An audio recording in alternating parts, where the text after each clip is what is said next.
disertasi tentang modernisasi pendidikan hijamah atau berkam berbasis evidence based dalam sistem kesehatan oleh Aminah Syafaah dengan nomor induk mahasiswa 532001, program Dr. Studi Pendidikan Agama Islam Universitas Islam Jakarta tahun 2026. Ketika sunat bertemu standar klinis, Rasulullah SAW bersabda, sesungguhnya pengobatan paling utama yang kalian gunakan adalah hijamah, husnul atau bekam dan husnul bahri. Hadis riwayat Al-Bukhari nomor 5371. Hijamah atau bekam memiliki dalil yang kuat, namun prakteknya di lapangan masih beragam, belum seluruhnya terstandar dan berbasis bukti. Pernyataan yang mendorong peneliti ini adalah bagaimana menjadikan hijamah atau bekam bukan sekedar warisan turun-temurun, melainkan bagian dari sistem pendidikan dan pelayanan kesehatan yang ilmiah, aman, dan tetap setia pada tuntunan Rasulullah atau tuntunan sunnah. Yang latar belakangi penelitian ini ada 3 arus yang bertemu, yaitu landasan regulasi pada Undang-Undang Nomor 17 Tahun 2023 dan Permenkes Nomor 61 Tahun 2016 dan Nomor 15 Tahun 2018 mengakui pelayanan kesehatan tradisional wajib, aman, bermanfaat, dan bermutu. Untuk landasan syar'inya, 118 hadis riwayat Bukhari Muslim melegitimasi hijamah sebagai bagian tip nabawi. Untuk kesenjangan praktek, observasi 10 praktisi hanya 70% konsisten menerapkan prosedur PPI, kurikulum belum berjenjang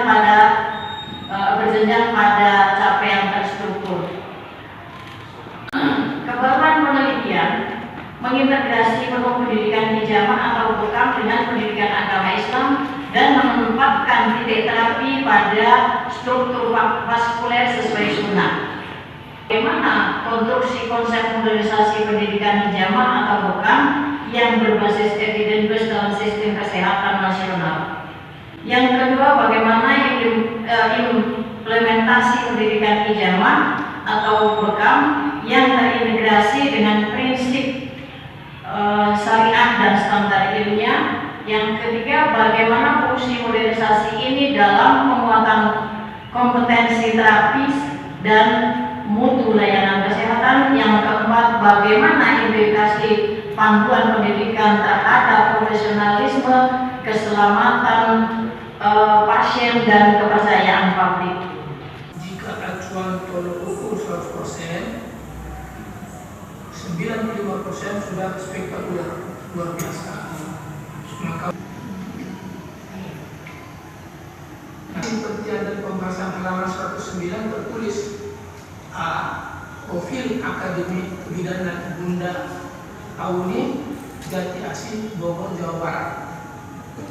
Di bab 4. Alhamdulillah berarti tepat di sini jawabannya. Tentang metodologi ya. Ini sudah bagus, tetapi dasarnya amat sangat sedikit, hanya 2 halaman. Peristiwa atau permasalahan yang terjadi yang ada di Bunda ini ya. Kalau ditambahkan hal-hal yang terjadi di lapangan itu akan menguatkan penelitian ini. Misalnya dalam tanda kutip ya, malah praktek yang terjadi, karena kan tujuannya bagaimana supaya masyarakat itu trust terhadap pendidikan hijamah atau dengan hijamah, pengobatan hijamah. Maka perlu juga ditelaah data-data yang ada dalam hijamah yang konvensional, karena itu kan menawarkan modernisasi ya dalam praktek hijamah. Jadi dasarnya saya menemukan di 2 halaman, sedangkan teorinya, normanya, kemudian jawaban dan solusinya banyak di di pendidikan ini. Nanti kita akan latar belakang. Tradisi pengobatan pada zaman jahiliyah juga begitu. Tapi kemudian dipakai oleh Rasulullah. Nah, dengan demikian mereka ketika hijabah itu dipakai oleh para tabib pada zaman pra-Islam, mereka tidak punya nilai-nilai syariah dalam ketika perjalanannya. Pertanyaan saya, ketika Nabi mengadop tradisi itu, ada nggak modernisasi dari Nabi Rasulullah yang menambahkan nilai-nilai dan menambahkan alat, cara atau etika yang merefleksikan syariat? Dari 25 tahun. Jadi salahnya ibu nggak ngambil sampel saya untuk informasi. Ini berawal juga dari kesehatan saya yang selalu naik kolesterol saya. Yang lain aman. Ya. Jadi kalau di check up semua kolesterol. Sayangnya bukti medisnya belum cukup kuat bahwa bekam menurunkan kolesterol. Jadi kalau saya jadi sampel 25 tahun turun kolesterol saya dan saya bisa maintain ya, tidak menjadi 370 ya. Dulu itu 370, 370, 330. Sekarang bisa di maintain 190, lebih di bawah standar. Jadi ini tantangan daripada pengobatan tradisional ya, yang belum cukup banyak kuat terhadap medis ya. Tentunya tantangan karena ada beberapa undang-undang yang sudah cukup memberikan posisi bagus bahwa bekam termasuk merupakan terapisnya tenaga kesehatan di Undang-Undang Nomor 15 Tahun 2018 dan Nomor 17 Tahun 2023. Ya, jadi saya harapkan ini menjadi satu alternatif pengobatan yang mungkin ini dibandingkan kolesterol yang makan obat. Saya coba itu apa sih namanya obatnya, saya juga lupa dan saya nggak mau tahu lagi tuh. Karena kalau saya makan itu turunnya cuma sedikit 2 bulan dan turun. Ya, itu pengalaman. Nah begitu saya bekam, sebelumnya saya cek, kemudian setelahnya saya cek 2 minggu turun. Ya, jadi ini sebagai salah satu bukti empiris selama 25 tahun. Ya. Nah, tentunya banyak hal yang harus dilakukan penelitian supaya posisi pengobatan ini menjadi suatu alternatif yang pertama, bukan alternatif yang kedua. Oke, karena berdasarkan nilai-nilai sama. Kira-kira bagaimana meyakinkan ini sama Kemenkes berkait dengan hijab? Itu dia. Ayo. Ini nyambung dengan proses. Yakinkan gimana meyakinkan? Itu kalau yang dulu waktu itu ada kami Asosiasi Bekam Indonesia yang sekarang ada PTNI yaitu Tatib Nabawi juga. Ini tidak segan-segannya atau tidak putus sama sekali, tidak pernah putus asa untuk menghadap kepada Kemenkes untuk ya minimal tidak disejajarkan, tetapi alhamdulillah bahwa bekam ini bisa menjadi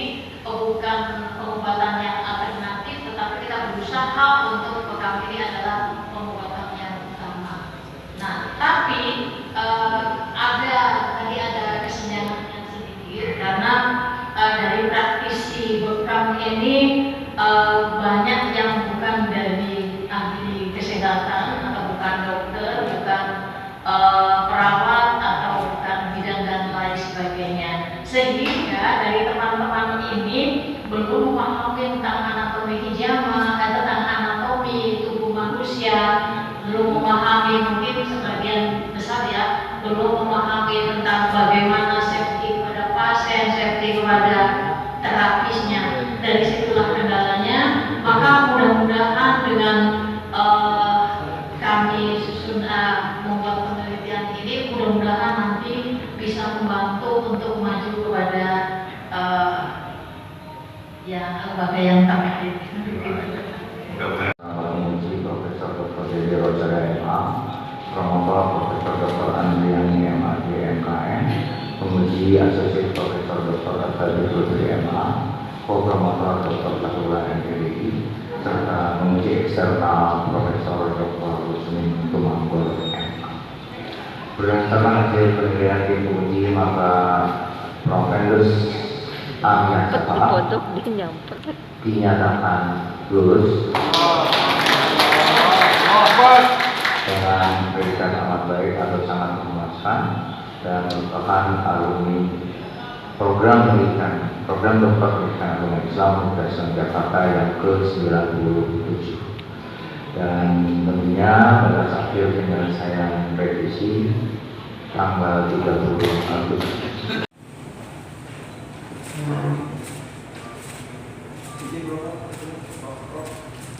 Kepada Dr. Tania Syafaah kami persilakan untuk Prof izin, senyum semua Prof, izin Prof. cukup kepada Prof. kepada Dr. Tania. Disertasi kami kan tentang organisasi pendidikan bekam. Jadi yang kita bahas sekarang ini tentang pendidikannya, itu bukan teknis bekamnya, tetapi kita membuat satu kurikulum untuk kurikulum pendidikan baik itu secara resmi, normal atau dalam lembaga LKP. Mudah-mudahan nanti ini bisa memberikan satu bantuan kepada lembaga khusus terkait lembaga yang terkait di pendidikan. Mudah-mudahan ini nanti bisa diterima di sana dan akan menjadi standar nasional tentang pendidikan bekam ini. Tadi disinggung. Nah, untuk sementara dari kementerian ini boleh sebagai pendamping, cuman di sana dilakukan kepada teman-teman yang sudah belajar tentang kesehatan, yang sudah menguasai tentang anatomi, baik itu perawat atau dokter. Teman-teman yang ini harus kasih satu arahan bagaimana bisa menguasai tentang anatomi tubuh manusia. Dan di samping itu juga kita harus keselamatan pasien yang diutamakan dan keselamatan para terapisnya, sehingga di sana harus ada bagaimana cara menyelamatkan pasien itu. Nah, contohnya satu alat disposable sekali pakai gitu kan, tidak boleh bergantian. Lalu nanti bagaimana caranya insisi torehan itu, bagaimana cara torehannya seperti apa, ada di pembuluh darah yang mana atau di kulit yang bagaimana, begitu. Pendidikan bekam ya. Bekam itu adalah tradisi kesehatan pada sejak zaman Nabi. Nabi sudah menggunakan hijab sebagai salah satu terapi untuk berbagai keluhan fisik, keluhan penyakitnya. Keluhan penyakit yang degeneratif lah kira-kira gitu. Nah, kemudian ini adalah ada hijama dan sekarang ini bagaimana mentransformasi hijama dalam dunia modern sehingga harus lebih secure, lebih safety dan lebih bisa menjaga kesehatan baik bagi pasien maupun bagi orang lain yang sekitar pasien atau bagi terapis sendiri. Itu yang dilakukan ini. Kemudian dalam proses pendidikannya itu harus ditegakkan dengan baik, artinya termasuk aspek-aspek K3 dan segala macam harus diperhatikan. Karena belum jadi salah satu alternatif kesehatan nasional, tapi di masyarakat dipakai. Iya. Itu aja. Terima kasih ya. Alhamdulillah. Oh gitu. Namanya Za? Oh Jayus. Sekarang di mana? Sekarang tinggal di Depok. Kesempatan promosi. Oh gitu. Kadernya yang ke-97 ini juga keunikan bahwa menampilkan presentasi modernisasi hijama yang tentunya merupakan alternatif yang harus disosialisasikan, diujikan secara terus-menerus, lainnya hanya bukan berbenturan, mungkin akan menjadi salah satu itu pengobatan masyarakat, di mana mungkin sebagian jumlah dokter medis itu tidak sedang mengunjungi itu, dan tentunya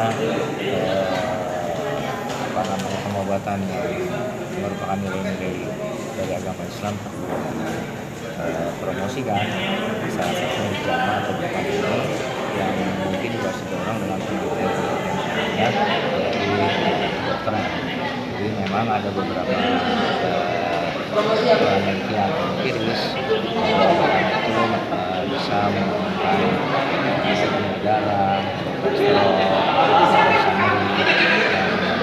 belum kuat. Ini perlu dukungan pemerintah ya untuk sebagai salah satu pengobatan dengan biaya juga dengan